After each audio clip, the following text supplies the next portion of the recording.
Okay, so here we are, February 15th. Happy Valentine's Day, belated. We're now entering the second segment of the class. So we've talked about a number of aspects of intelligence. We've talked about a simple form of planning, and we're going to come back to planning. There's a whole more chunk of planning, but we've talked about basic planning, like the vacuum world planning. For me, that's like the central part of intelligence. Like, if you're not planning, like, are you intelligent? Well, I don't know. So for me, that's a key hallmark of intelligence. We've also talked about other things, like, for me, constraint satisfaction is like not doing stupid stuff. Like, make sure everything is consistent with what you're trying to do. A lot of companies use constraint satisfaction when they're doing product configuration. So one of the earliest AI commercial successes was, I think it was then AT&T, selling big switches to telephone companies. And these are very complex products that can be configured in an enormous number of ways. And they had an expert system to make sure that when they shipped the product, it was actually in a legal configuration. Like, they hadn't set it up, something like the customer didn't order something that was just wrong. Like, if you're going to have one of these, you got to have one of these, and if you're going to have that, then you better have a 5 kilowatt power jack instead of a little dinky this or that. So, make sure it's consistent when you buy it. But that's used all over the industry now. I mean, Dell uses that when you buy a PC to make sure you're getting stuff that's compatible.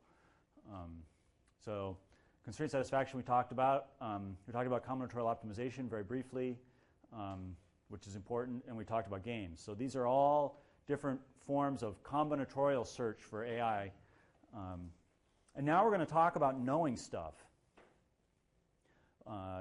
So that's, I think people obviously think that's part of intelligence. So it's one thing to be able to plan, but you have to know stuff about the domain in which you're planning. So how are we going to represent that? What if we want our systems to know something? So that's called knowledge representation. Oh, blog entries were due. 2 handouts. So how do we make a system that knows something? Okay, I've got to click stop or it'll go crazy. All right. Knowledge representation. So, okay. So there are 2 aspects of knowledge representation. Are we good? Okay. One is how to represent stuff that you know, and then the other is, okay, now that I've represented it, what can I do with it? And that's called reasoning, or also called inference. And there are lots of different kinds of inference, and we'll talk about a few of them. The person who was really responsible for starting off the work in knowledge representation AI just died this past year. His name was John McCarthy. And he was totally nuts and totally brilliant. So there he is. He was at MIT for a while, and then he went off to Stanford, where the weather was better. He invented the term artificial intelligence. He also invented a programming language called Lisp. And he also invented this crazy thing where multiple people could use a single computer at the same time, called time sharing, that you might have heard of. So, like, it's not a one-song band. Like, he did a lot of important things. And when I say like, you had to be nuts to think of AI in the late 40s and early 50s. Like, your program has to fit in 2,000 words of memory, and you're imagining something that has human powers. Right? Like, you have to have an imagination that is really creative to think of that.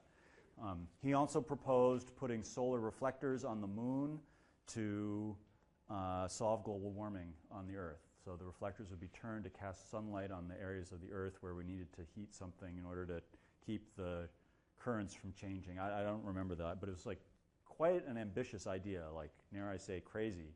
But you would have been thought crazy to think of something like AI in the late 40s. He just died this past year. Very brilliant guy. There's a symposium in his honor at the AI conference this summer. So he had a paper in '58 about the advice taker, which was a computer program that would get better just by having you tell it stuff. So the program would go along and do stuff, and it would make mistakes, because programs generally suck. And then you would say, oh, that's a mistake, don't do that. And it would say, okay. And it wouldn't do that again. And in order to do that, it has to be able to represent the stuff you tell it. It has to be able to write that down and know about it and check whether that's consistent with the stuff it's thinking about doing. So it has to be able to represent knowledge and reason with it to detect consistency problems. So that's an extremely influential paper. But knowledge representation goes way back, way before that. It's the oldest part of AI. It goes back to this guy, Philo, who wrote down truth tables, which is very cool. And in fact, I don't know that much history, but people do tell me that in Greece, during the golden age of Athens, it was considered a very cool thing to go down to the marketplace and get up on a box and start yelling at people. So like philosophy was like a profession you could have, and you'd like go down and start declaiming stuff and talking about your ideas. And Aristotle, in particular, was very interested in how you tell whether someone is full of baloney or not. Like, is what this person's saying reasonable? Or is he trying to convince us of something that is false? So Aristotle wrote down all the methods of argumentation that he could think of that were correct. He called them tautologies. If this is true, then that implies that this is also true. Like, you can get from here to there in one valid step of reasoning. So a lot of the reasoning methods that we use today have like Greek or Latin names just because of this. The most popular reasoning method that we're going to talk about in this class is this one. I know A is true, and I also know it's true that if A is true, then B is true. A implies B. So I know A, and I know A implies B. Therefore, it is perfectly legal for me to infer that B is true. Like, this is like the simplest, most user-friendly kind of inference we could possibly imagine. It's called modus ponens. And I'm not sure if Aristotle invented it or not. I wish I knew more about logic, but I wouldn't put it past him. Because he had this whole book. And people study like rhetoric and think of Aristotle as one of the contributors to that field. Then there was this long hiatus. We had the Dark Ages and killed people and stuff. And then we had the Renaissance, and then Leibniz came along, who was a philosopher, and we'll talk about him a little bit later when we get to first order logic, maybe next lecture. He talked about writing everything down, like reasoning and argumentation as something that was like math. And like, instead of addition, we'd have an operator that worked on sentences, and like you could add up sentences and get results that would also be true and derived from those sentences. Yeah? Why are the first two out of order? 320 BC. This is the 5th century BC, so this is like, yeah, the 400s. Yeah, yeah. And we're not paid to do history. Yeah, that's true. George Boole, I mean, this is a whole series of great famous folks that contributed to this field. George Boole is an Irish guy, or at least he taught in Ireland. Maybe he was Scottish. I can't remember. Exactly. Boolean logic. His book, Introducing Boolean Logic, was called The Laws of Thought. Talk about a grand title. So, like, that's what we're going to do today, is propositional logic, just to make sure everyone's on the same page. Propositional logic, so he almost had modern-day propositions, a little bit off. Then Frege picked up Leibniz's idea and really got it right. Leibniz actually had it wrong, apparently. I don't know Leibniz's system, but it had some problems in it. And Frege is the guy who is like, we're doing what he talked about. His first name, Gottlob? I don't know how to speak German, so I'm sure it sounds much better if you... Does anyone here speak German? You gotta sound angry. No, I know plenty of very gentle, kind German people. Do you speak German? Okay, well, anyway. So Frege, does first-order logic, and that's mostly what we're going to do in this class. So assignment 2 that you just got, you're going to write a theorem prover for first-order logic. But I just want to emphasize that this is like, people have been trying to solve this problem for a long time, and the fact that they were able to come up with first-order logic is like a triumph that we are still celebrating, 150 years later. And then AI came around in the 56. There was some folks, John McCarthy and Marvin Minsky and a couple other folks wrote a little proposal to the Defense Department that they organize a workshop up at Dartmouth about artificial intelligence. So AI actually was born in New Hampshire. We should all be proud of that.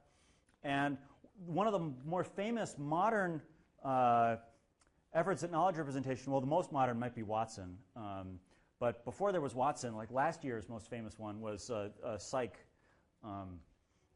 Psychcore is a company. Let's see. I think it's just Psychcore. Yeah, Psychcore. Oh my, I don't know. I should just look up Psych. Oh well, there we go. Their corporate logo, their corporate motto for a while was "Thinking inside the box," which I thought was great. I just love that, thinking inside the box. What does Psych know? Psych knows a lot. So they were like, the guy who founded Psych, Doug Lennett, said, okay, it's really obvious that in order to read even a primary school book, you have to know a lot of stuff already to be able to understand what's going on. So if we're ever going to have computers that can teach themselves by reading libraries, then we're going to have to encode everything that like an 8-year-old knows. So they started writing it down. They invented a language that's based on first-order logic for what their knowledge representation language was going to be, and they got funding from a lot of companies and the Defense Department to start writing stuff down, and they've written like 10 million things down, and their system is very good in certain areas where they've been paid to encode a lot of knowledge. What does Psych know? Uh-oh. That's not very helpful. That's still not very helpful. Sentient beings, human anatomy and physiology, business and commerce. Buying, selling, offering to sell, offering to buy, marketing, paying for bought items, requesting bids, performing service for hire, advertising, repaying loans, renting, recalling products. So a lot of stuff has been encoded, and I think they're giving away the top of their system for free. Thing. Yep.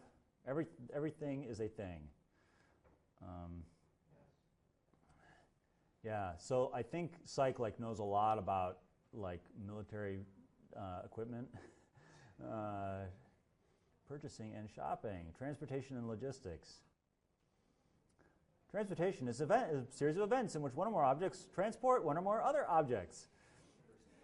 So it's really fun to read through this and see all the things that you forgot that you knew. A wagon with groceries will roll down a hill. Okay. So anyway, just so you know about Psychcore, people will refer to that as one of the... Yeah? What's the culmination of this? The culmination. So they've built various systems that do stuff. One of the founders of Microsoft is very interested in education and tutoring, so he's held a contest and funded some people to do some work to make systems that can pass the AP tests. So, for example, Psych built a system to take the AP chemistry test. The idea was to go from something that's extremely close to the natural language test to something that spits out answers that can be graded by the actual grading system used by the AP folks. So they've done things like that. I don't know if Psych is used for this, but you guys probably all know that the U.S. government reads all news wires that are published in the world and all newspapers published in the world and tries to figure out what's going on. So If someone writes in a newspaper, oh, I saw Osama bin Laden walking down the street the other day, like they can pick up on that and use it for whatever purposes they need. So in order to read, it helps to know stuff. In order to represent what you've read, it helps to know stuff. So that's one reason psych knows a lot about like terrorist bombings and stuff. So anytime there's a report anywhere in the world about some bombing, it goes into a database so that the intelligence services can try and find patterns and figure out what's going on. So is it just a giant database of a bunch of information? So psych is mostly a database of knowledge, and it's called a knowledge base because it's not just data, it's knowledge. But then there are also some reasoning rules that go along with that. So like I was saying before, the flip side of representing facts is being able to do something with them, have some reasoning, inference. The folks that I know of who have tried to use psych's reasoning engine to accomplish stuff have all been very disappointed. So like they have a reasoning engine, but I don't know if it's really all that awesome. This might be getting a bit off track, but do you know what type of database they use to store that? Oh, I'm sure it's something they built themselves. Yeah. Okay, so representing knowledge, useful thing. Big, long history, John McCarthy. Okay, one more last little philosophical thing, and then we'll get into the real meat of things. Just so we can all be a little meta for a second and reflect on the assumptions and presuppositions that we are bringing to our work. The assumption that underlies the whole idea that we could do knowledge representation is this thing called the physical system, symbol system hypothesis. And not everyone agrees with this. So just know, like, you're getting an AI course from someone who believes in this, and so, like, that's what I'm feeding you. Not everyone does. I find it very compelling, personally. Newell and Simon, those same guys that invented the idea of state space search, were the first folks to write this down. A physical symbol system has the necessary and sufficient means for general intelligent action. Right? So if you're going to make an AI thing, it's going to have symbols in a physical system. So a physical system is like something that exists, like a robot or a computer or something. So what's a symbol? And so we know what a physical system is. What's a symbol? So these guys say symbols are important. Symbolic reasoning is important. Okay? Like I guess we would all agree that thinking is part of being intelligent. And the question for AI is, okay, let's try and figure out what do we mean by thinking. And these guys say, well, a necessary and sufficient definition of thinking has to do with symbols. A symbol system, manipulating symbols. So, okay, what's a symbol? A designating pattern that can be combined with others. Okay, so designation means it stands for something out in the world. Are there people here who have taken philosophy classes? Feel free to chime in. Okay, that's all right. So semantics is a field of AI that overlaps a lot with philosophy and linguistics. I often say if I had a second life, I'd do semantics because it's really fascinating. Unfortunately, as far as I can tell, I have only one, so I do AI. Designation means it stands for something out in the world. So like when I'm in a room with Dan, there's something in my brain that stands for Dan that's there. That's kind of probably near my representation or somehow co-activated with my representation for the room that I'm in. And maybe there's an in floating around there somehow too. And then when I'm somewhere else and I'm like grading Dan's exam, I know that same symbol is going to be there too. Not some other random symbol, but like there's a Dan thing in my head. Okay? So it's a designating pattern that stands for something in the world. Plus, I can combine it with stuff. So I can think about Dan's exam, or Dan's table that he's at, or Dan's chair, or Dan's haircut, or Dan's assignment, or whatever it is. It can be combined with other things. And like just we curse combinations when we're thinking of the size of a state space. We curse exponential growth, where you can have different combinations. For every decision I make here, then each of those has two more decisions they can make, and then there are two more for each of those, and two more for each of those, and they multiply in an exponential way, and it's awful. But when you're trying to think about what you can represent, combinatorial explosion is your friend. Because if I can take red and large and high speed and combine those with peanut butter and tables and I don't know, a printing press, like it's incredibly powerful. You can represent an exponential amount of stuff if you can combine things together. So I can talk about the big angry red printing press as opposed to, have you guys ever seen like an industrial printing press? They're like many stories tall. They're very impressive and they go fast. It was not red though, if I remember, but that was back in the days when newspapers were black and white. I can't believe they come in color now. It's amazing. It's a whole new world. So does everyone understand what a symbol is? It's something that stands for something else, and it can be combined with other stuff. And that's incredibly important. So that's the assumption of our class, is that if you're going to make something smart, it's probably going to have symbols that stand for things.